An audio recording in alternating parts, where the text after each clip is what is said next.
చిన్నప్పటి నుంచి నేను మా అన్నయ్య ఒకరికే ఉంటాం వలన మా అన్నయ్యకి నాకు దగ్గర ఎక్కువ తేడా లేకపోవడం వలన ఎక్కువ మా అన్నయ్య నేను ఉదయాన్నే పిలిచేదాన్ని.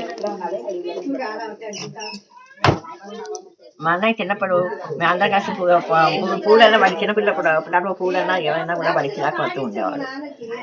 మేమందరం అట్ల దగ్గరికి ఉండడానికి అందరం ఐకజీలు అందరం కూర్చొని మా అమ్మ అందరికీ సెలవు పొడి పెరుగన్నం చండిపచ్చలు అన్నీ చేసి పెట్టేది. వాడు కూడా మాతో పాటు చేసాక భోజనం చేసాక వాడు సరదాగా తినేవాడు.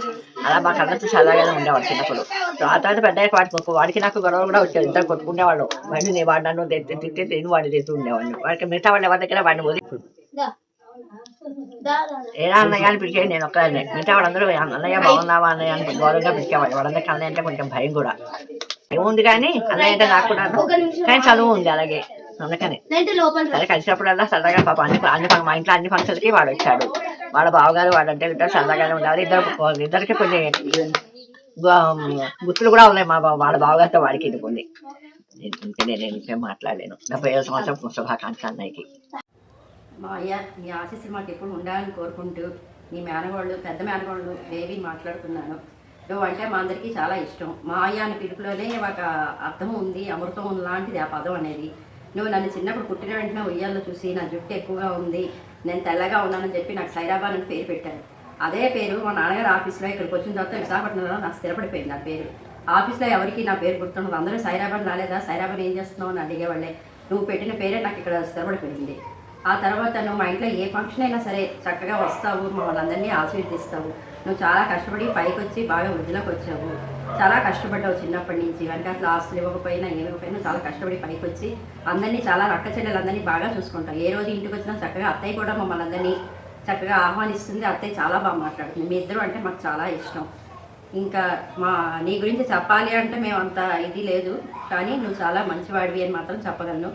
నీ ఆశీస్సులు మాకు ఎప్పుడు ఉండాలని కోరుకుంటూ నీ బేబీ మాట్లాడుతున్నాను. నీ పుట్టినరోజు శుభాకాంక్షలు మావయ్య. హాయ్ మాయా, నీకు 75వ జన్మదిన సంవత్సరం శుభాకాంక్షలు. నీ గురించి చెప్పాలంటే చాలా ఉన్నది. చిన్నప్పుడు కూడా మేము ఒంగోలు ఎక్కువ వచ్చేవాళ్ళం అమ్మమ్మ వాళ్ళ ఇంటికి. అప్పుడు మాయ ఏంటి అనేది తెలుసు మాకు. ఆ తర్వాత అమ్మమ్మ వాళ్ళు తాతయ్య చనిపోయిన తర్వాత మాకు హైదరాబాద్ అనేది బాగా అలవాటైంది. మీ ఇంటికి రావడం, మాయ ఉన్నాడు అని హైదరాబాద్ వచ్చేవాళ్ళం. నీతో పాటు అత్తయ్య కూడా మమ్మల్ని చాలా బాగా చూసుకునేది. చిన్నప్పటి నుంచి కూడా నువ్వు కష్టపడి పైకి వచ్చాను అని చెప్పి నువ్వు వాట్సాప్లో రాస్తూ ఉన్నావు. కానీ ఆ కష్టపడడం వల్ల ఎంత సుఖపడవచ్చు అనేది మాకు బాగా తెలిసింది. ఇప్పుడు హైదరాబాద్లో ఒక స్థిర నివాసం ఏర్పరచుకున్నావు అంటే అది నీ కష్టానికి ఫలితమని చెప్పచ్చు. ఏదైనా నీ ద్వారా మీరు నేర్చుకోవాల్సింది చాలా ఉంది. నువ్వు తక్కువ మాట్లాడతావు, ఎక్కువ పని చేస్తావు, ఎవరిని నొప్పించకుండా ఉంటావు. అదేవిధంగా అత్తయ్య కూడా చాలా బాగా మేము ఎక్కడొచ్చినా కూడా చాలా ఆదరిస్తుంది, చాలా బాగా చూసుకుంటుంది.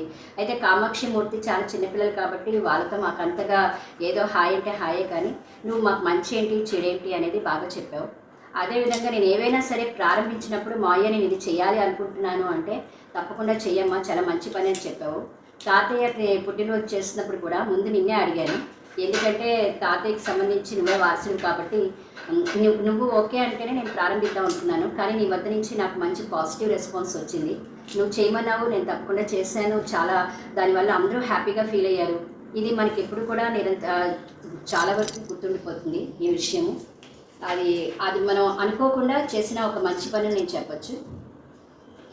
ఏదైనా సరే ఇంకా ముందు నీకు ఇంకా బాగుండాలని, మీ కుటుంబ సభ్యులందరూ కూడా మంచి వృద్ధిలోకి రావాలని, నీలాగే అందరూ కూడా కష్టపడితే సుఖపడచ్చు అనేది నీ దగ్గర నేను నేర్చుకున్నాను. నీకు మంచి ఆరోగ్యం, సిరి సంపదలు ఇంకా దేవుడు ప్రసాదించాలని కోరుకుంటున్నాను. మీ యొక్క ఆశీస్సులు అనేవి మాకు తప్పనిసరిగా కావాలి, ఎల్లప్పుడూ ఉంటాయని భావిస్తున్నాను. వన్స్ అగైన్ హ్యాపీ బర్త్డే మాయా.